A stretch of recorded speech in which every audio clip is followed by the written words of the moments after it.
Hello. ഇന്ന് class 10 CBSE class 10-ലെ first ചാപ്റ്ററായ എ ലെറ്റർ ടു ഗോഡാണ് നമ്മൾ നോക്കുന്നത്. ഇതൊരു വളരെ മനോഹരമായിട്ടുള്ളൊരു കഥയാണ്. എഴുതിയിരിക്കുന്നത് GL ഫ്ലുവൻറ്റസ്. വളരെ നല്ല ഒരു ദൈവവിശ്വാസി ആയിട്ടുള്ള ഒരു കർഷകൻ്റെ കഥയാണ് എ ലെറ്റർ ടു ഗോഡ്. ഈ കർഷകൻ്റെ പേര് ലഞ്ചോ. അപ്പോൾ നമ്മുടെ main character, hero, protagonist of the story is ലഞ്ചോ. ലഞ്ചോ ആണ് ഇതിലെ മെയിൻ ഹീറോ. ഞാനീ പറഞ്ഞ പോലെ ഒരു കർഷകനാണ്. പാവപ്പെട്ട, വളരെ അധ്വാനിക്കുന്ന, കഠിനാധ്വാനിയായിട്ടുള്ള ഒരു കർഷകനാണ്.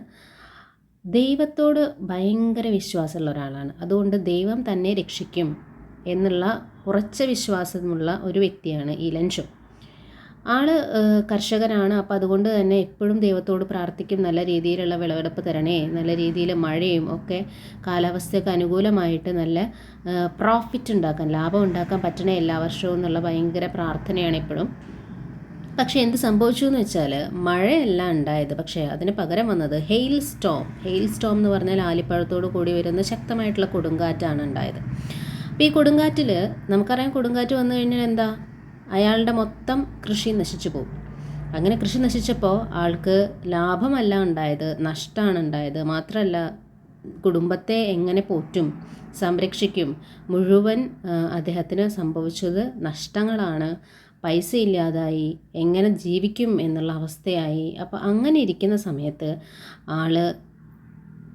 ഒരു വിചാരിക്കുകയാണ്, എന്തായാലും ദൈവം എന്നെ ദൈവത്തോടുള്ള വിശ്വാസം ആൾക്കുണ്ട്, അപ്പോൾ ദൈവം എന്നെ രക്ഷിക്കുമെന്നുള്ള ഒരു ഉറച്ച വിശ്വാസം ആൾക്കുണ്ട്. അപ്പോൾ വിചാരിക്കുകയാണ്, ദൈവത്തിനൊരു കത്ത് എഴുതാം.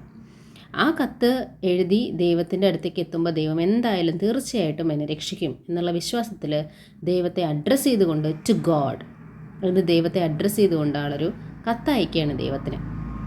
അങ്ങനെ കത്ത് എഴുതി, കത്ത് പോസ്റ്റ് ഓഫീസിൽ കൊണ്ടുപോയി കൊടുത്തു. പോയി.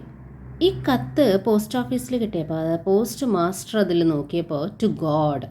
ആദ്യം പോസ്റ്റ് മാസ്റ്റർ ഒന്ന് അത്ഭുതപ്പെട്ടു. അത് തുറന്ന് വായിച്ചു നോക്കുമ്പോൾ ആൾക്ക് ശരിക്കും ചിരിയാണ് വന്നത്. പക്ഷെ ചിരിക്കുമ്പോൾ തന്നെ പോസ്റ്റ് മാസ്റ്ററിൻ്റെ ഉള്ളിൽ ഒരു മനുഷ്യനോടുള്ള ഒരു പരിഗണന, മാനുഷികത അയാളുടെ ഉള്ളിൽ വരികയും അയാൾ ആലോചിക്കുകയാണ്, ഒന്ന് സഹായിക്കാം, ഈ പാവപ്പെട്ട കർഷകനെ സഹായിക്കാം എന്ന് വിചാരിക്കുകയും ചെയ്യാണ്. അപ്പോൾ നമ്മളുടെ ഹീറോ ലഞ്ചോ എഴുതിയിരിക്കുന്നത്, എന്നെ സഹായിക്കണം ദൈവമേ, എന്നെ സഹായിക്കണം, എനിക്ക് 100 പെസോസ്, നമ്മൾ ഇവിടെയൊക്കെ എന്താ പറയും, രൂപ എന്ന് പറയുന്ന പോലെ തന്നെ ലാറ്റിൻ അമേരിക്കൻ കൺട്രീസിൽ പറയുന്നതാണ് പെസോസ്. അപ്പം 100 പെസോസ് എനിക്ക് തരണമെന്നാണ് ദൈവത്തോട് ആവശ്യപ്പെട്ടിരിക്കുന്നത്.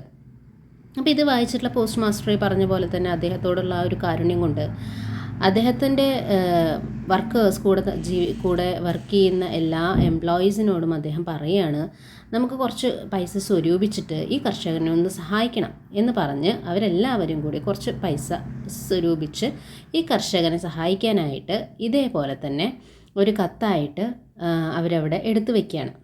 അപ്പോൾ അടുത്ത സൺഡേ ആയപ്പോൾ നമ്മുടെ ഹീറോ ലഞ്ചോ ഓടി വരികയാണ്, പോസ്റ്റ് ഓഫീസിലേക്ക് ഓടി വരികയാണ്. എനിക്ക് കത്തുണ്ടോ, ദൈവത്തിൻ്റെ തിരിച്ച് കത്ത് കിട്ടിയോ, വന്നോ എന്നറിയാൻ വേണ്ടിയിട്ടുള്ള ആകാംക്ഷയോടെ വരുമ്പം പോസ്റ്റ് മാസ്റ്റർ ഈ സ്വരൂപിച്ച പൈസ എൻവലപ്പിൽ ഒന്നും അറിയാത്ത പോലെ ദൈവത്തിൽ നിന്ന് വന്ന കത്താണ് എന്ന വിധത്തിൽ ഈ കത്ത് കൊടുക്കുന്നു.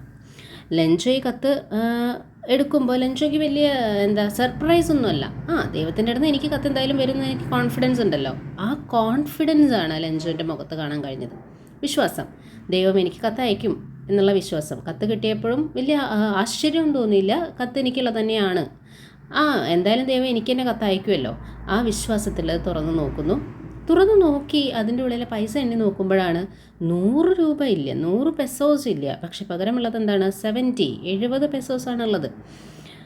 ആദ്യം ദൈവത്തോട് ദേഷ്യമാണ് വന്നത്. എന്താണ്, 100 അല്ലേ ഞാൻ ചോദിച്ചത്, എനിക്ക് 70 അല്ലേ കിട്ടിയുള്ളൂ എന്നുള്ള ദൈവത്തോട് ദേഷ്യമാണ് വന്നത്. എന്നിട്ട് എന്ത് ചെയ്തു, ആ കത്തെടുത്തിട്ട് വീണ്ടും തിരിച്ചൊരു കത്തും കൂടി അയച്ചു കൊടുക്കുകയാണ് ദൈവത്തിന്. എന്താണ് കത്ത് അയച്ചത്, എനിക്ക് 100 പെസോസാണ് ചോദിച്ചത്, ദൈവം എനിക്ക് 70 പെസോസേ തന്നുള്ളൂ. അപ്പോൾ എനിക്ക് തോന്നുന്നത് ഇവിടുത്തെ ഈ വർക്കേഴ്സ്, പോസ്റ്റ് ഓഫീസിലെ ജോലിക്കാരായിരിക്കും ബാക്കി 30 പെസോസ് എടുത്തിട്ടുണ്ടാവുക. അതുകൊണ്ട് ദൈവം ഇനി ഒരു കാര്യം ചെയ്യൂ, എനിക്ക് പൈസ തരണം, പക്ഷേ അതിന് ഇതുപോലെ ലെറ്ററിലൂടെ എനിക്ക് തരണ്ട. കാരണം ഇനി ലെറ്ററിലൂടെ തന്നു കഴിഞ്ഞിട്ടുണ്ടെങ്കിൽ ഇവിടുത്തെ ആൾക്കാർ കള്ളന്മാരാണ്, അപ്പോൾ അവർ ബാക്കി പൈസ എടുക്കാൻ സാധ്യത ഉണ്ട്. അപ്പോൾ ഇനി കത്തിലൂടെ എനിക്ക് പൈസ അയക്കണ്ട എന്ന് പറഞ്ഞ് ദൈവത്തോട് അങ്ങനെ ഒരു കത്തും കൂടി അയക്കുന്നു. ഇതാണ് നമ്മളുടെ ശരിക്കും പറഞ്ഞിട്ടുണ്ടെങ്കിൽ എ ലെറ്റർ ടു ഗോഡ് എന്ന GL ഫ്യൂൻറ്റസിൻ്റെ ചാപ്റ്റർ സ്റ്റോറി. Thank U.